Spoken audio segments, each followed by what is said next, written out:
Buenas tardes a todos y muchas gracias por acompañarnos en esta charla que vamos a tener hoy con la doctora Paula Madrigal. Les pongo un poco en antecedentes. Ella es psicóloga, licenciada por la Universidad Complutense, posgrado en trastorno mental grave y ha venido desarrollando su experiencia profesional en diversas instituciones, tanto en el ámbito público como privado, en España y en Chile. Lleva 10 años trabajando en los centros médicos MAFRE, acompañando desde la psicoterapia a multitud de personas que han solicitado su ayuda. Hoy contamos con Paula para que nos ayude a disfrutar de este verano sin miedo al COVID, en un año en el que aún tenemos algunas secuelas de esta pandemia, pero que ya parece que vemos la luz al final del túnel. Buenas tardes, Paula, ¿cómo estás? Hola, Verónica, buenas tardes. ¿Qué tal? Pues contenta de estar aquí compartiendo la tarde contigo y con las personas que nos están acompañando desde Internet, ¿vale? Así que el dar la bienvenida a todo el mundo y esperar que este rato pues, nos sea de utilidad. ¿Te parece, Verónica? Repasamos un poquito los contenidos que vamos a abordar para perder el miedo al verano después de la pandemia, ¿vale? Fenomenal. Básicamente, entender de qué va esto del miedo y para eso vamos a hablar, en primer lugar, de los efectos psicológicos del COVID-19, cómo nos ha afectado emocionalmente y mentalmente. En segundo lugar, hablar sobre cómo recuperar el bienestar. En tercer lugar, muy importante porque estamos ya con la maleta hecha, viajar sin miedo. Y en cuarto lugar, cuándo pedir ayuda, pues si alguien se está encontrando especialmente mal, ¿vale? Pues Verónica, si te parece, arrancamos. A ver, con los datos. Para poder hablar sobre el efecto psicológico del COVID, tenemos datos objetivos y recientes. Tenemos datos del CIS y de la Agencia Española del Medicamento. El CIS lanzó un barómetro a principios de año actualizado, donde nos está informando de la relación entre salud mental y COVID-19. Y cuando preguntaban a la población a partir de 18 años, porque niños y niñas no fueron preguntados, nos encontramos con que el 30,3%, en otras palabras, 3 de cada 10 jóvenes aproximadamente, manifestaba que había tenido ansiedad o algún ataque de pánico desde el inicio de la pandemia. Es importante decir esto porque hay mucha gente que todavía tiene miedo. Bueno, pues tener miedo es estadísticamente normal, ¿vale? Lo primero para perder el miedo es no tener miedo al miedo, ¿vale? Para que no nos bloquee. Es decir, entender que cuando algo nos impacta con fuerza, pues a veces durante un periodo de tiempo estamos asustados. Este dato es de los jóvenes, pero en adultos lo que nos decía el CIS es que 1,5%, es decir, persona y media de cada grupo de 10, de adultos, o sea, de personas a partir de 18 años, coincidía con esto que nos dicen los jóvenes. Paula, una pregunta. En tu opinión, ¿por qué crees que los jóvenes puntúan más que la media? A ver, podríamos pensar en varias explicaciones, pero vivimos en sociedades bastante estables, en general no tenemos catástrofes naturales, por suerte no hay guerras, y la pandemia ha traído una realidad sobre la enfermedad y la muerte con mucho impacto y muy repentino, probablemente en nuestra población joven que no está acostumbrada a lidiar con esto. Pero también es verdad, o podríamos pensar, que las necesidades psicológicas a esta edad pasan por compartir tiempo con el grupo, sentirse libre, sentir que perteneces a algo más grande, ¿no? A una pandilla, un grupo de amigos y de gente. Y hombre, la pandemia nos encerró en casa. Y durante bastante tiempo y hasta el día de hoy no se ha normalizado todo. Entonces eso también va a tener un efecto sobre las emociones. Por otro lado, si nos fijamos más en datos muy concretos o muy objetivos sobre qué está pasando a nivel farmacológico, nos encontramos con que la Agencia Española del Medicamento nos indica que las recetas de ansiolíticos, y habría que sumar hipnóticos, han aumentado un 4,2% del año 2019 al 2020, que fue la pandemia. Es decir, que la pandemia trajo un incremento de recetas del 4,2%. Vamos a ponernos en situación. Estamos hablando de personas que se encuentran mal y van a buscar al médico y le piden ayuda, le cuentan lo que les pasa y el médico trata de ayudarles. Si es mucho, trata de dar un fármaco para parar esta situación y que no siga somatizando. A mí hay otro dato que me hace sospechar. Es que si nos fijamos, el consumo de alcohol ha aumentado bastante, pero es que por otro lado hay mucha venta, lo que correlaciona, ¿no? Mucha venta de alcohol.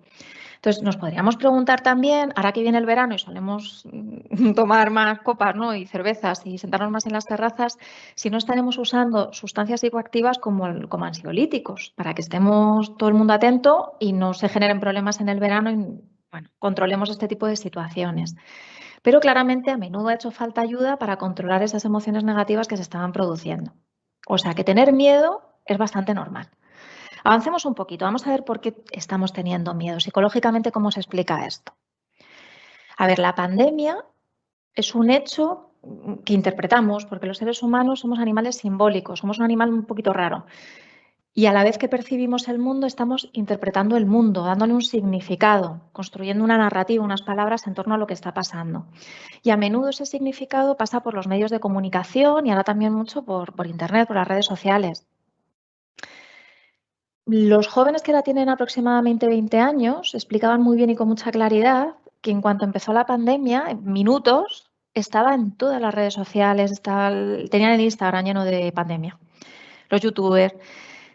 Es decir, en muy pocos minutos, cuando esto fue un hecho, había inundado toda nuestra vida. Y aunque se intentara desconectar un poquito y tener un rato de paz mental y salir del miedo, no se podía. Porque era el tema en la televisión, en la radio. Te sentabas a comer y tenías que hablar de pandemia. Y mucha gente ha soñado con la pandemia, lo inundó todo. Y en gran medida lo inundó todo porque el mensaje que se ha transmitido, seguro que con la mejor intención, pero el mensaje que se ha transmitido ha sido un mensaje de un problema global, porque lo ha sido, es un problema en todo el globo, negativo evidentemente e impredecible. Y esta última palabra es muy importante, porque cuando algo no se puede anticipar, no se puede controlar. Y si no se puede controlar, nos va a conectar con la idea de que no nos podemos defender, no podemos remediar esa cosa negativa que nos está afectando directamente. Eso nos lleva a un concepto que es muy importante en psicología, que fue definido por un psicólogo, Martin Seligman, a finales de los años 60, que es la indefensión aprendida. Él trabajaba con personas deprimidas y se daba cuenta de que aunque su situación mejorara, no podían darse cuenta de que estaba mejorando, no podían elaborar una estrategia para beneficiarse de ese beneficio, de esa mejora que se estaba produciendo. Estaban inmóviles, sin poder hacer nada, ¿no?, frente a lo que pasaba. Este concepto es importante porque cuando nos instalamos en la indefensión, dejamos de buscar soluciones y vivimos todo como un hecho traumático que nos deja huella. Si alguien tiene algún familiar o él mismo siente que tiene muchas imágenes y sentimientos marcados intensamente de la pandemia, puede buscar información en la Asociación EMDR de España, que trabaja con técnicas psicológicas. EMDR es una técnica de psicología específica para trauma. Entonces, Verónica, le pueden echar un ojillo e investigar un poquito sobre el tema. Hablabas, Paula, del término traumático, pero ¿a qué te refieres exactamente con traumático? A un exceso de respuesta del organismo. El cerebro graba demasiado intensamente esa situación para proteger nuestra vida. Cuando algo tiene demasiado impacto, puede estar en peligro nuestra salud y nuestra supervivencia. Entonces, el cerebro, para ayudarnos, lo que hace es grabarlo fuertemente. Si, por ejemplo, tuve un familiar ingresado en un hospital, me puede pasar que por COVID tengo que volver a pasar por delante del hospital, no voy a entrar, no tengo a nadie ingresado, esa persona está bien, pero el hecho de pasar por delante del hospital me puede llevar a un recuerdo muy intenso de las sensaciones, del miedo, hasta de los olores. Y la sensación corporal que tuve en ese momento, como si el cuerpo no pudiese diferenciar si eso ya pasó o estuviese pasando ahora. Y claro, es muy desagradable. Así que a quienes se encuentren con este tipo de problemas, investigar sobre la técnica de EMDR les puede venir muy bien porque hay soluciones, ¿vale?, para las cosas. Avancemos un poquito más para ver qué pasa con las emociones negativas en la pandemia. El miedo es una emoción negativa, pero es una emoción negativa muy útil. El miedo tiene una utilidad evolutiva que nos ha permitido a los seres humanos estar sobre la Tierra ahora mismo. Si no tuviésemos miedo, no nos protegeríamos de las cosas peligrosas. Si yo voy a cruzar un paso de cebra y percibo en mi campo visual que viene un objeto grande, deprisa hacia mí, y siento miedo, me voy a retirar hacia atrás, porque mi sistema nervioso autónomo se va a poner a funcionar y me va a dar una respuesta que es de lucha o de huida, decimos en psicología. Es decir, que como está preparada para un depredador natural, que viniese de repente un león a atacarme, va a hacer que la sangre se vaya del sistema digestivo aunque haya comido hacia los músculos, que mi corazón va a empezar a latir más deprisa, que voy a bombear más sangre para poder correr si es necesario. Voy a dar una respuesta generalizada en la que el cuerpo se acelera para solucionar eso que está pasando. Esa respuesta es muy útil cuando dura segundos y cuando la amenaza es algo que yo puedo controlar, real, concreto y ya está, y tiene una solución inmediata. Pero claro, la pandemia está durando pues año y medio ya, un poquito más. Ya llevamos más, ¿vale? Y entonces ese miedo se puede convertir en estrés crónico. Y el estrés crónico es ya una alerta generalizada que va a hacer que la hormona del cortisol, que es la que va a activar esta respuesta para prepararnos para huir o luchar, vamos a estar segregando cortisol todos estos meses. Y eso lo que va a hacer es que se acumule en el organismo y que nos intoxiquemos de cortisol. Verónica. ¿Y qué significa intoxicarnos de cortisol? Explícanos un poquito. Los autores se refieren a que queda acumulado dentro del organismo y cuando el cortisol se acumula no va a permitir la regeneración celular. Si las células no se están regenerando, el sistema inmune va a tener más dificultades para protegerse de las amenazas externas, de enfermar, de contagiarse, ¿sí? Y muy rápidamente empiezan a aparecer alteraciones que nos avisan de que hemos entrado en estrés crónico. No es raro que haya problemas digestivos, no es raro que haya dolores de cabeza. Acordaros que la sangre se iba de la digestión que hubiésemos comido a los músculos para ayudarnos a poder luchar y defendernos. Es muy habitual que se den alteraciones del sueño y de la alimentación, despertarnos muchas veces por la noche o no poder quedarnos dormidos. Con la alimentación igual, hay gente que se le cierra el estómago o que le da por picotear, porque estoy nervioso, estoy nerviosa, entonces como de forma emocional, no es una ingesta realmente para nutrirme, ¿no? Sino emocional. Y yo destaco aquí el tema de las malas decisiones. Cuando tenemos emociones de alta intensidad y sobre todo negativas, no suele ser un buen momento para tomar grandes decisiones, porque nos podemos equivocar, ¿vale? Como las emociones son muy intensas y tanto las emociones como los pensamientos se generan en el cerebro, ese exceso de emoción, por esa activación de la amígdala cerebral, que es muy reactiva a los miedos, es una zona del cerebro que está justo en el centro, chiquitita, pero que es muy importante y va a poner toda esta reacción en marcha. Nos puede pasar que esa intensidad de lo que estamos sintiendo nos lleve, por ejemplo, a la impulsividad, ¿no? Y de repente tomamos decisiones poco razonadas, poco reflexivas. Tengo tanto miedo que no puedo soportar lo que está pasando. Entonces me puedo ir, por ejemplo, a una suerte de negación y una baja percepción de riesgo. No me va a pasar nada, ¿vale? Y me pongo en riesgos evidentes que podía haber evitado perfectamente, ¿vale? También me puede pasar lo contrario, nos dicen los medios de comunicación. Es que está el síndrome de la cabaña. Tengo tanto miedo que entonces he decidido meterme en mi casa. Entonces yo me meto en mi casa y no hago nada. No me contagio, pero tampoco me encuentro bien, porque mi vida era rica en un montón de actividades que hacía, de relaciones con otros, que he recortado totalmente y me empiezo a poner triste, claro, no me encuentro bien. Si alguien quiere profundizar en este tema, que es muy interesante, tenéis al neuroendocrinólogo Robert Sapolsky. Tiene un libro que se ha reeditado varias veces, que se llama ¿Por qué las cebras no tienen úlceras? Y nos habla de la evolución de esta respuesta de estrés crónico en otras especies y en los humanos, por si alguien quiere investigar y tener más información para dar solución a este tema, ¿vale? Si te parece, Verónica, avanzamos un poquito. Decíamos que íbamos a hablar del efecto del COVID a nivel psicológico. Hemos hablado de ello, ya sabemos que tener miedo es normal, aunque es desagradable y que, bueno, pues que hay miedos razonables y miedos no razonables. Vamos a hablar de cómo recuperar el bienestar. Es muy importante que el verano nos va a ayudar mucho con esto. La población está en situaciones muy diversas y este verano se puede polarizar en dos grandes extremos, donde mucha gente va a recuperar bastante la normalidad de forma sencilla porque tenemos más libertad y nos sentimos más seguros porque vamos hacia la inmunidad de rebaño. Otras personas han sufrido enormemente durante la pandemia y pueden haber perdido familiares o haber quedado muy marcadas o traumatizadas y va a ser un pelín más difícil, ¿vale? Aquí tenemos referencia de gente, bueno, muy valorada en psicología, como por ejemplo Boris Cyrulnik, que aparece citado en la zona en azul clarito. Él es un neuropsiquiatra, él de pequeño salió a un campo de concentración porque una enfermera le ayudó a irse y sabe mucho sobre el dolor y es uno de los referentes en el tema. Él lo primero que nos recomienda es no aislarnos. A veces cuando nos sentimos mal nos da reparo compartir eso y nos parece difícil o nos pone tristes. Entonces nos separamos de los demás. Sin embargo, es muy importante encontrar un apoyo afectivo de confianza, una persona que nos quiera escuchar sinceramente y esté dispuesta a acompañarnos, ¿no? en este dolor que hemos tenido. Verónica.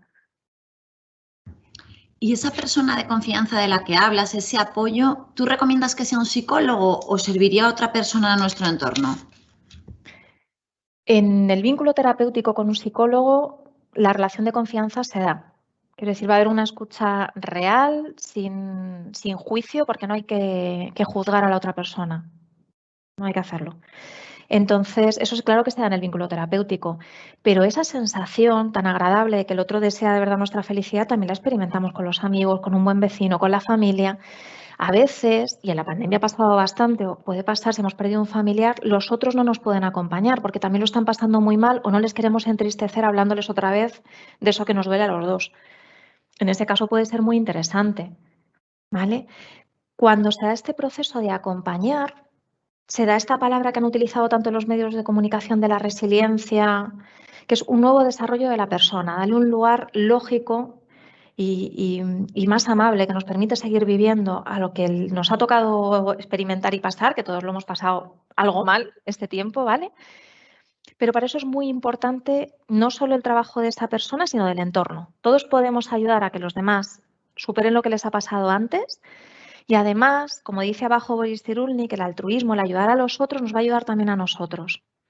Él dice que escuchar al otro, acompañarle, es un mecanismo para combatir el dolor, que cuando alguien lo ha pasado mal y ha entendido por qué, y se sienta con el de enfrente y le ayuda un poco con su dolor, se están sanando los dos de alguna manera, ¿vale? Lo dice porque ha trabajado, por ejemplo, con niños de la guerra que efectivamente luego eligen profesiones muy prosociales. Quieren ser médicos, quieren ser maestros.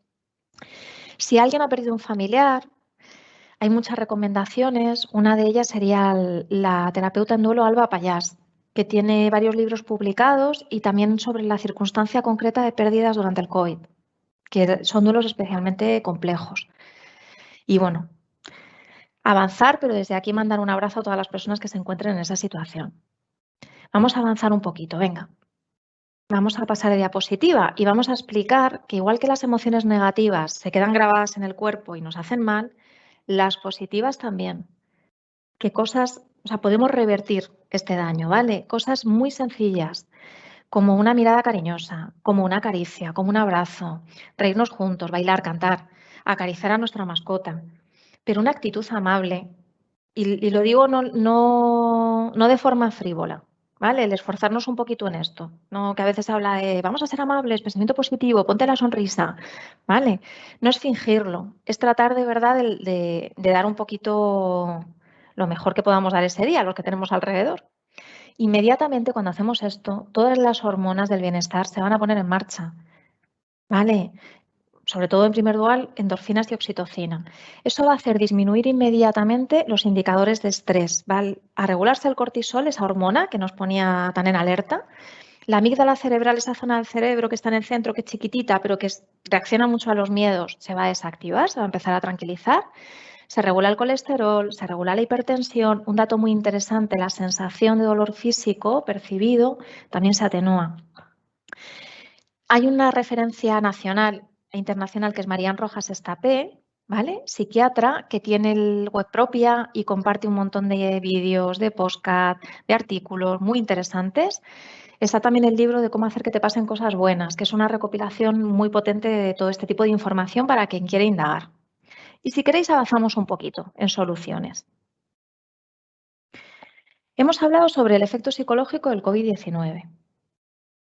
Estamos hablando sobre cómo recuperar el bienestar y hemos visto la parte más psicológica, más física. Vamos a hablar de cosas más concretas. ¿Qué podemos hacer este verano para empezar a encontrarnos mejor? Cosas fáciles que podamos poner en marcha para que luego nos dure todo el año.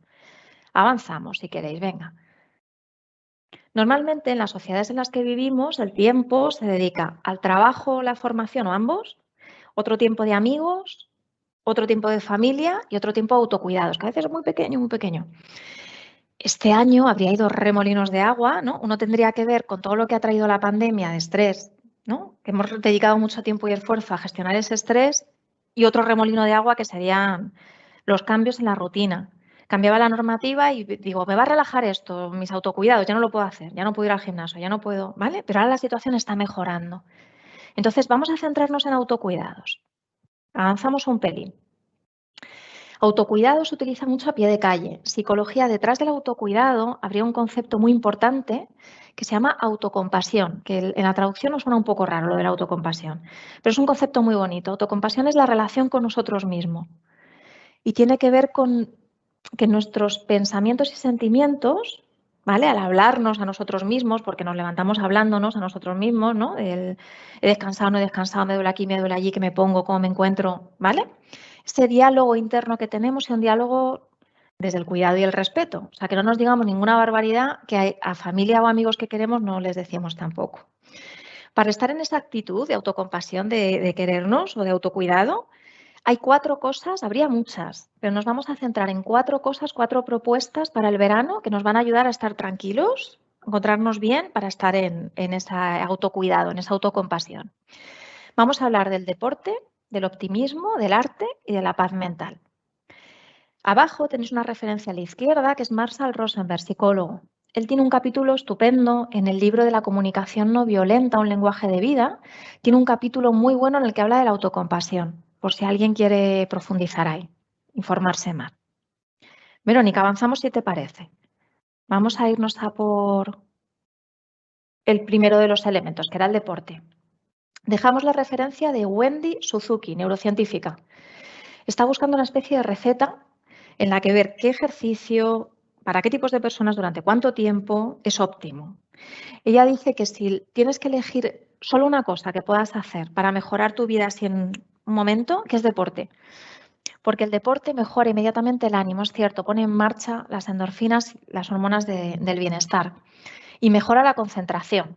O sea que si tenemos, ahora que están haciendo nuestros jóvenes la selectividad, pues el deporte es un buen asunto, que normalmente lo dejamos de lado. Además está demostrando que nacen nuevas células en el cerebro, en la zona del hipocampo, y también se van a crear vasos sanguíneos nuevos, que es importante porque van a llevar los nutrientes y el oxígeno al cerebro, entonces el cerebro va a ser más funcional. Así que hay que animarse a los paseos por la playa, a los paseos por la montaña, los paseos por las ciudades, por los pueblos, ¿vale? Este verano y en general hacer deporte cada uno el que le guste, porque funciona. Avanzamos un poquito si queréis. Vamos a hablar del optimismo. El tema de optimismo, pensamiento positivo, se ha difundido mucho y yo creo que a veces se ha difundido mal. No se trata de postureo emocional y me vas a permitir la expresión, ¿vale? No son caretas que nos ponemos. Es entender cómo es la relación mente-cuerpo para poner en marcha esas cosas que nos van a ayudar a autorregularnos y que tenemos al alcance de la mano. Hay una referencia, porque se le considera el padre de la psicología positiva, que es Martin Seligman, el psicólogo del que habíamos hablado al principio, que había trabajado muchos años con la depresión. Quizá por eso la segunda parte de su carrera la ha dedicado a investigar las emociones positivas y la psicología positiva. Él dice que la vida siempre trae contratiempos y siempre trae tragedias, pero que está demostrado que los optimistas los resisten mejor. Hay estudios que demuestran que las personas con una actitud positiva, que mantienen buenas relaciones con la gente significativa de su vida, marcan indicadores de vivir más años y de ser más felices. Entonces, parece interesante investigar sobre esto para ver qué nos puede aportar sin considerarlo tampoco la panacea, Verónica, que a veces, vale, no es que sea fácil ni postureo emocional. Y Paula, exactamente qué es esto de la psicología positiva que comentabas. Tradúcenoslo un poquito a los que no estamos tan familiarizados con el lenguaje. A ver, Martin Seligman y su equipo han estado recopilando investigaciones, haciendo investigaciones para que las personas no lleguen a enfermar. Entonces, él tiene un espacio en la red que se llama Auténtica Felicidad, que existe en varios idiomas, en español también, donde tienes subidos test para que puedas ver qué disposición tienes a esa psicología positiva, qué cosas tienes que trabajar. ¿A qué se refiere? Se refiere a que ellos han elaborado un listado de 6 virtudes que se desglosan en 24 fortalezas. Por ejemplo, os doy pistas. Está el sentido del humor, está la curiosidad, está la inteligencia relacional, la gente que sabe relacionarse con los otros. Entonces, te va dando pistas sobre qué tienes que trabajar en tu vida y de hecho puedes hacer los test y te arroja las mediciones, ¿no? Te dice cómo puntúas para ver cómo puedes dirigirte un poco a trabajar eso y adueñarte de ese pensamiento positivo, de estar en una actitud más positiva. Y si os parece, pegamos un salto, cambiamos de diapositiva y hablamos del arte ampliamente entendido. Vamos a volver a ese señor que se llamaba Boris Cyrulnik, que es neurólogo y psiquiatra, que había salido de los campos de concentración, que nos habla de resiliencia, nos habla de trauma y nos habla del arte. El arte entendido como el cine y el teatro, pero también el tratar de expresarnos de forma creativa, ¿vale? Tratar de sacar fuera pintando, ¿vale? ¿Qué nos está pasando? Que los niños lo hacen muy fácilmente, de repente, con unas ceras y un folio. Enseguida saben canalizar eso y gestionar las emociones que tienen de forma como muy instintiva. Él nos dice que, por ejemplo, si vamos al cine o vamos al teatro y ahí se representa, hay un personaje que le está pasando algo similar a lo que nos ha pasado, esa representación de nuestra propia vivencia permite emocionarse, permite comprender y que así nos entendemos mejor y podemos hablar de lo que nos ha ocurrido. Ahora están empezando a emerger un montón de obras artísticas sobre la pandemia. Ya llevan tiempo y van a continuar, porque nos van a ayudar a todos a sanar la herida. A veces, cuando algo es difícil de contar, no encontramos las palabras o al otro le da miedo escucharnos porque le remueve su propia herida, ¿no? Y sin embargo, en el cine y en el teatro es muy fácil. Así que es una invitación al arte este verano, ¿vale? Y a la cultura. Y vamos a dar el último salto, el último elemento para practicar este verano también, ¿vale? Desde ya, no hace falta esperar a la playa, ¿vale?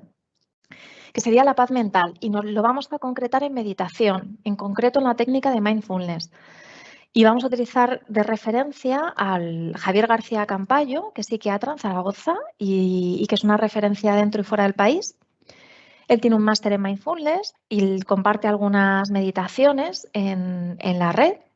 También hace cursos, ¿vale? Forma a las personas. Dice que mindfulness te ayuda a estar concentrado, atento, que te permite disfrutar del momento presente. Os doy una pista. A esta técnica, que la están utilizando colegios, empresas, porque mejora también el rendimiento, la concentración y la felicidad, se llegó justo por esto último. Porque los monjes budistas, cuando meditaban sobre autocompasión, eran los que más puntuaban en felicidad. Entonces empezaron a investigar por qué. Mindfulness, en los estudios, por ejemplo, desactiva la amígdala cerebral cuando está activada por miedos. Entonces está resultando ser bastante eficiente y mucha información en la red sobre este tema, si queréis investigar. ¿Vale, Verónica? Paula, ¿y todo el mundo puede aprender a meditar o, bueno, es una capacidad un poco más limitada o necesitamos ayuda? O cuéntanos un poco. Si yo, por ejemplo, que no lo he hecho nunca, imagínate, puedo empezar e introducirme en esta dinámica y los beneficios que puedo tener.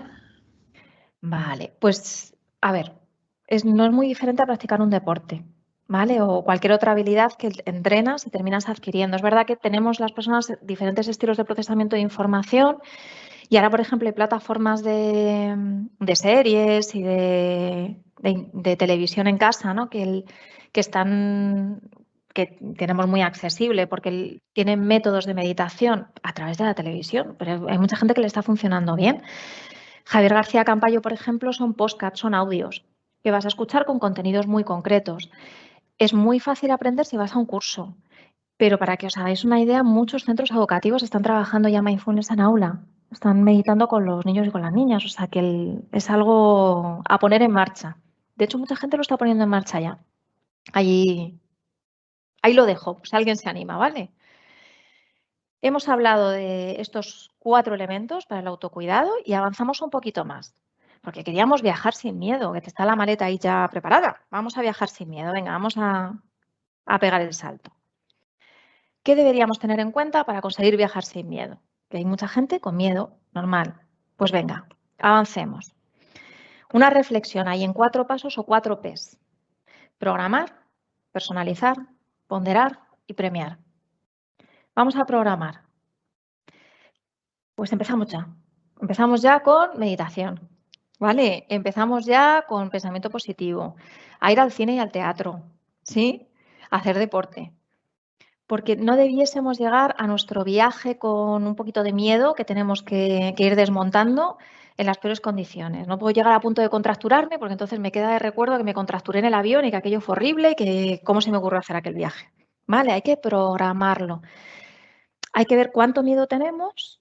Si el miedo estuviese en un termómetro de 0 a 10 y 10 es un miedo que me bloquea y que ya es disfuncional porque no me deja hacer, y 0 no tengo nada de miedo, miedos por encima de 5 me pueden paralizar, ¿vale? A lo mejor ahí sí que necesito pedir ayuda, pero si tengo sensación de control y tengo motivación para el viaje, estoy ahí por debajo de 5, pues a lo mejor me puedo animar, ¿vale? Pero vamos a personalizar, paso 2. Es el primer viaje quitando el miedo, ¿vale?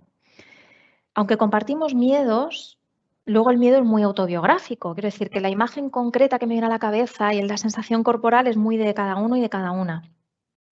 Y hay que familiarizarse con ella para el paso siguiente y para personalizar este primer viaje con un poquito de miedo, ¿vale?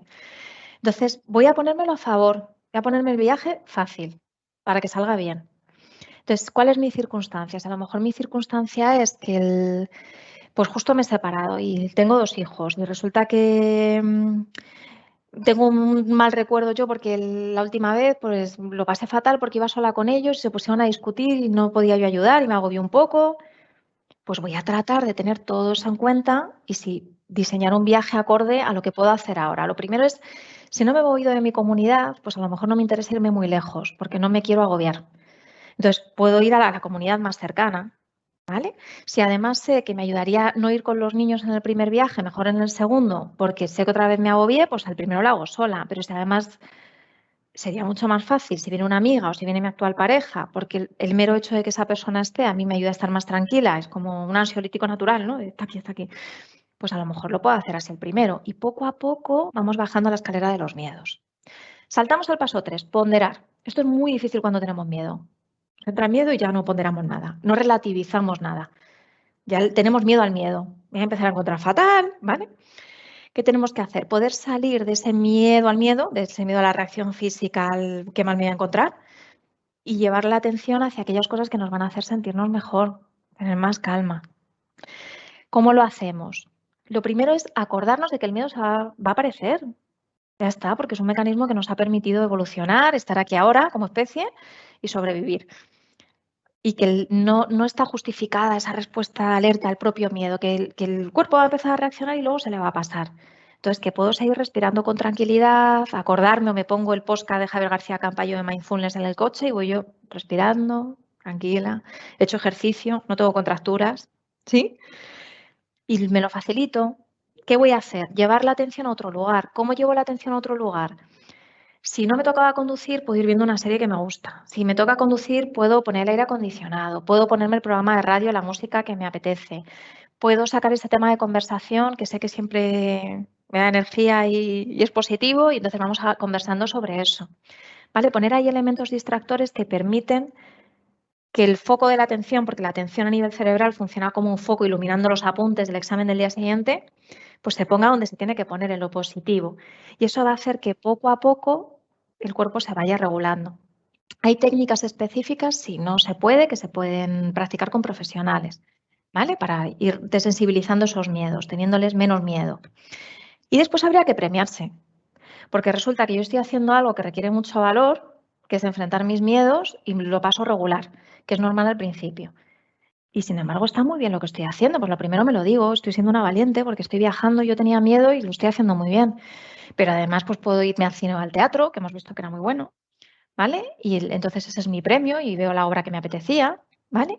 Darnos una recompensa por el esfuerzo que estamos haciendo. Cada vez va a ser más fácil viajar, es cuestión de práctica, ¿vale? Miedos por encima de 5, porque habíamos hablado del efecto psicológico, recuperar el bienestar, viajar sin miedo, pero ¿cuándo pedimos ayuda? Si de repente me veo bloqueado o bloqueada, pues pedimos ayuda, no pasa nada. En psicología y también en psiquiatría, dos conceptos, frecuencia e intensidad, son muy importantes. La frecuencia es el número de veces que se repite un hecho, por ejemplo, tener miedo en un espacio de tiempo. No es igual tener miedo una vez a la semana, una vez al mes, de tener miedo todos los días o varias veces todos los días. Si cada vez que alguien me dice, hay que bajar a la calle, yo ya me empieza el corazón, me cuesta respirar, o de bajar a la calle no me gusta nada.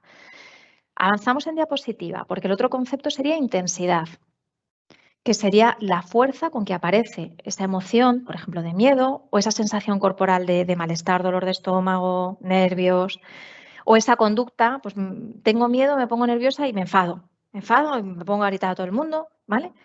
Pues ¿cuánto grito yo cada vez que tengo miedo? ¿O cuánto me angustio yo físicamente cada vez que tengo miedo? Sí, hay personas que van a urgencias porque ante la reacción física es importante descartar si es físico o es puramente emocional y tienen claro que es físico y hasta que el médico no les dice que no es físico, porque hace pruebas, pues no podrían imaginar que es puramente emocional. Eso es bastante habitual.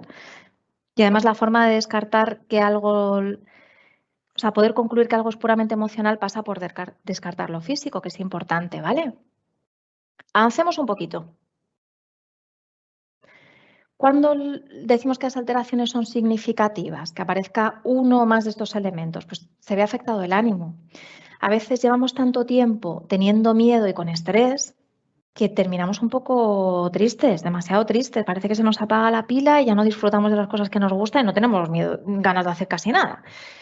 Puede desaparecer también la paz mental. Estamos todo el rato pensando en eso que nos preocupa. Puede aparecer la alteración de sueño y alimentación que hablábamos al principio. La concentración y la toma de decisiones, que esto se dice poco, pero se escucha mucho en consulta y es que es verdad. De repente tenemos despiste, nos dejamos las llaves o nos cuesta tomar decisiones. Cuando alguien, por ejemplo, está muy nervioso o está muy triste, puede saber que tiene que bajar a hacer la compra y que tiene que vestirse, pero le cuesta mucho vestirse. O sea, el tomar la decisión de qué conjunta con qué o qué temperatura hace y qué es lo más adecuado puede llevarme un buen rato toda la mañana, porque estamos ralentizados en el procesamiento de la información con la tristeza. Y se pueden dar conductas desadaptativas. Por ejemplo, tengo miedo, entonces he decidido no salir a la calle porque tengo miedo a contagiarme, pero claro, me siento mal y me aburro y estoy triste. Entonces, sin darme cuenta inconscientemente, he empezado a comprar de forma compulsiva. O no dejo el móvil, o trabajo compulsivamente, o los chavales están todo el tiempo con los videojuegos, ¿vale? Como compensación de otras necesidades que no estoy cubriendo. Pues tendríamos que estar atentos por si se están dando este tipo de alteraciones significativas y está bien pedir ayuda para ya remediar esto y empezar a disfrutar del verano y de la vida. Verónica. Y Paula, ¿cómo podemos animar a alguien que lo necesita a ir al psicólogo? Sobre todo, ¿cómo sabemos en qué punto es el momento en el que tenemos que ayudar a esa persona y tenemos que invitarle a acudir a un especialista que pueda darle unas pautas, que pueda echarle una mano? Vale. Normalmente los familiares, las personas cercanas, la gente que te quiere suele tener claro cuándo ha llegado el momento, porque están de verdad preocupados. Lo que pasa es que a veces decirlo no es fácil y a veces no es fácil escucharlo tampoco. Debemos hacerlo en un momento de calma. A veces si la persona está sufriendo mucho, lleva tiempo mal, los demás están muy nerviosos y pueden no encontrar las palabras más acertadas, entonces suena a vete al psicólogo, ¿no? Pareciera que es que no me quieren escuchar y no es eso. Normalmente no es eso lo que pasa. Es que están muy preocupados. Basta con expresarlo en positivo. O sea, utilizar palabras como hace tiempo que te veo bastante apagada o bastante apagado. Eso me tiene preocupada porque tú eres una persona importante para mí, yo te quiero y de verdad que tengo muchas ganas de verte bien, pero no sé muy bien cómo ayudarte. Me di cuenta que me quedo sin estrategias. Hemos tomado cafés, hemos quedado y no veo que sea fácil y me preocupa de verdad. ¿Quieres que preguntemos por alguien de referencia? Preguntamos si hay alguna persona quieres que te acompañe. ¿Vale? Estar cerca y decir las cosas con cariño funciona, iba a decir casi siempre, pero yo creo que siempre suele funcionar. Así que ánimo si alguien lo está pasando mal o quiere ayudar a alguien que lo esté pasando mal, porque seguro que funciona. ¿Vale? Bueno, este ha sido nuestro recorrido. ¿Vale? Hasta aquí llegamos. Efecto psicológico del COVID, cómo recuperar el bienestar, viajar sin miedo y cuándo pedir ayuda. Y ahí tenéis todas las referencias de autores, ¿vale? Para buscar en redes, para buscar sus libros, que yo creo que también os va a servir mucho. Pues bueno, lo primero, muchas gracias, Paula, pero tenemos alguna pregunta, yo creo que tenemos un poco de tiempo todavía, Ujú. de nuestros usuarios, ¿vale? Entonces, a ver, sobre todo preguntan por el tema viajes y las Sí. vacunas. Sabes que mucha gente ya está vacunada, pero aún queda un porcentaje todavía que no tiene la vacuna puesta o que tiene solo una de las dosis y demás. Entonces, preguntan por una parte si aquellos que están vacunados ya pueden viajar tranquilos o les recomiendas alguna pauta, algún cuidado especial, y para aquellos que no lo están, bueno, que nos gustaría que les mandaras un mensaje positivo, desde luego, para poder viajar tranquilamente, pero con precaución, obviamente. Ujú. A ver, en la parte puramente médica es importante ceñirse a normativa, ¿vale? Entonces, bueno, todo el mundo este verano debemos revisar qué nos permiten hacer y qué no, porque además si no nos van a multar, ¿vale? Una vez que sabemos que el marco de normativa, de acuerdo a la incidencia de ese momento, nos permite viajar, debemos pensar que hay razones científicas para poder hacerlo. Es decir, que no porque yo me esté torturando en mi medio de transporte con el tema, estoy ayudando a no contagiarme. Veíamos al principio que cuando nos ponemos nerviosos, lo que va a pasar es que aumenta el cortisol, lo segregamos, ¿vale? Y que eso va a afectar a la regeneración celular, ¿vale? Va a afectar al sistema inmune. Si conseguimos respirar en profundidad y mantener la calma, estamos ayudando también al sistema inmune a que pueda hacer su tarea, porque el cuerpo sabe lo que tiene que hacer. Entonces es importante mantener la calma en todas las situaciones y ajustarnos a normativa, ¿vale? Pero intentar no torturarnos mentalmente, porque la cabeza puede ser una aliada estupenda, pero puede ser el peor enemigo también, ¿vale? Si la dejamos que vaya por libre, ¿vale? Verónica, ¿hay alguna otra cosa por ahí? Sí, Paula, tenemos, mira, Mm, otra pregunta de otra de nuestras usuarias que está conectada. Nos habla de los niños que, bueno, se les ha tratado como mm, héroes durante toda esta pandemia por lo bien que se han portado, pero ella pregunta, obviamente dice, han estado un año, año y medio con una situación muy diferente a la que podría haber tenido cualquier niño en otra situación. ¿Qué se puede hacer con ellos ahora para que superen un poco ese trauma, esa dificultad, ese año de vida diferente? ¿Cómo mm, podemos devolverles la normalidad? vale. Vale, yo creo que con el tema de los pequeños y las pequeñas, sobre todo cuando son sobrinos, hijos, que nos toca muy de cerca, lo primero no olvidarnos del autocuidado, ¿vale? De calma, vamos a hacer todo lo que esté en nuestra mano. Han demostrado tener un montón de herramientas. Es verdad que llevan año y medio muy duro, ¿no? Objetivamente. Pero digo, calma, confiar en que eso va a ser posible, porque a veces nos va a angustiar mucho, como es normal por otra parte, pero eso no les beneficia en nada a ellos, ni nos va a ayudar a encontrar soluciones, ¿vale? Entonces, varias cosas. Acordaros que Boris Cyrulnik, que era especialista en trauma, nos hablaba del tema de la creatividad y que decíamos que de forma muy natural, material poco estructurado, que se dice en educación, es decir, que yo con unas ceras puedo hacer cualquier tipo de dibujo. Pues unas ceras y un papel, plastelina, arcilla, las cajas de arena, a ellos les ayudan mucho, porque no es un material encorsetado, entonces pueden poner ahí lo que les dé la gana y muchas veces ponen la emoción del momento. ¿Vale? Y les ayuda. Por otro lado, también estar todo el mundo tranquilo porque lo está viviendo una generación entera y eso quiere decir que también les va a permitir ser parte de su grupo. O sea, les va a dar significado y les va a dar identidad en el tiempo porque es real, porque ha pasado y lo van a poder compartir y curar con los suyos. Ya lo han estado haciendo todo el año, en muchas formas y maneras porque las inventan cada día. ¿Vale? Y hay muchos materiales en internet, hay cuentos, hay vídeos, hay peluches del COVID-19, ¿vale? Que nos ayudan a entender que no es un elemento diabólico que venga a hacerme el mal a mí y a mi familia, ¿vale? Sino que es un virus y que los virus se comportan así y que además, como entendemos los virus, los estamos controlando y como los estamos controlando, tenemos la suerte de tener las vacunas y ahora ojalá a ver si la va teniendo todo el mundo, ¿no? Accesible en todo el mundo también. ¿Vale? Entonces vamos a encontrar un montón de herramientas, hay varias en la web, ¿vale? Y si ponéis cuentos os van a aparecer varios, si podéis, no sabría deciros marcas ahora mismo, pero yo sé que he visto peluches también de este tema, ¿vale? Así que adelante con ello y sobre todo calma y confianza que están haciendo muchas cosas nuestros pequeños para hacer frente a esto, están demostrando tener muchas habilidades. ¿Hay alguna otra cosa por ahí, Verónica? ¿Nos han comentado alguna cosa más? Pues mira, hay otra pregunta, Paula, de Juan Pedro, que nos dice cómo podemos entrenar nuestro cerebro para evitar ese miedo o pánico en estas situaciones. Si hay alguna manera, algún truquillo. Hay muchos. El tema es hacerlos, personalizarlos, ¿vale? Hay muchos. Cuando hablábamos antes de la planificación del viaje, eso en psicología en realidad es una desensibilización sistemática. El método opuesto sería la inundación, de pues ahora me voy en viaje 12 horas al otro lado del mundo, ¿vale? Yo no soy muy amiga de la inundación porque depende mucho de que te puedan sostener, ¿no? Que lleves ahí una figura que te sostenga en ese tipo de situaciones. Por eso decía, alguien que te dé confianza, que te va a ayudar a regularlo. Pero muchas veces el psicólogo no va a viajar contigo, ¿vale? Entonces es bueno que un familiar se puede poner nervioso e ir por pasos o desensibilizar progresivamente.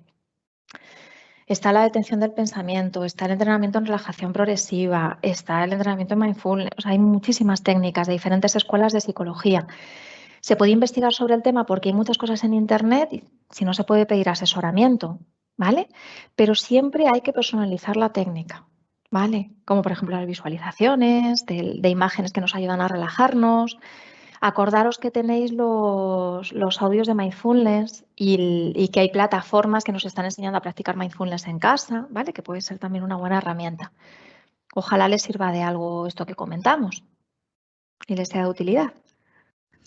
Seguro que sí, Paula. Ya, última pregunta, no te entretenemos mucho más. Antes hablabas de la frecuencia de los miedos, ¿no? Que era importante medir porque no es lo mismo tener un miedo puntual que, bueno, que todos los días o sistemáticamente tenerlo.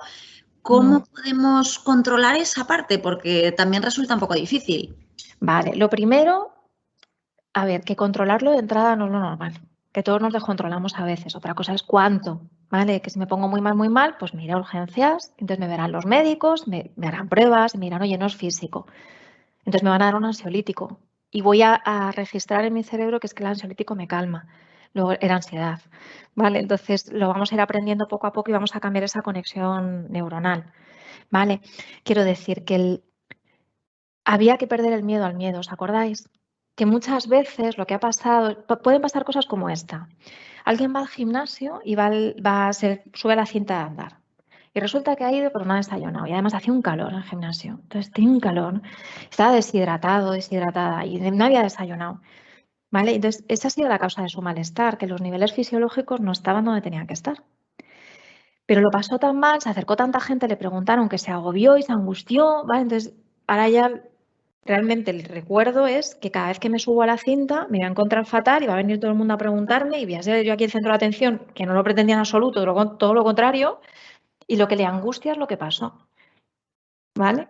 Eso pasa mucho, que confundimos una reacción del cuerpo, un momento vital que estamos viviendo, con lo que luego se termina convirtiendo en angustia.